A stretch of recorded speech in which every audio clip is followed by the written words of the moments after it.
मला असं वाटतं 2 उदाहरणं आपण घेतलीत तर याच्यातनं अतिशय प्रामाणिकपणे ही गोष्टी सिद्ध होतील. बरं.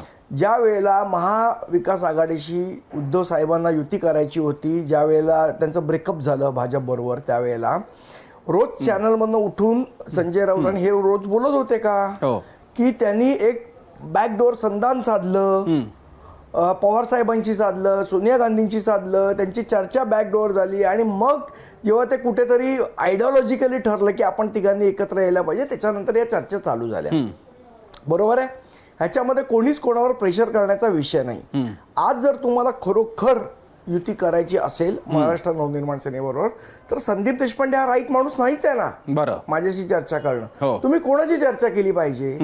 तुम्ही माझ्या नेत्याशी चर्चा केली पाहिजे ना, राजसाहेबांची चर्चा केली पाहिजे. हो. त्यांच्याशी तुम्ही फोन करून बोला, त्यांचं म्हणणं ऐका, तुमचं म्हणणं सांगा.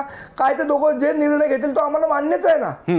त्याच्यामध्ये आडकाठी संदीप देशपांडे जी असायची हरकत नाही. संदीप देशपांडे आज जे मत मांडतोय ते त्याच्या पक्षाचं मत आहे. संदीप देशपांडेचं वैयक्तिक मत मांडायचं संदीप देशपांडेला अधिकारच नाहीये. बरं.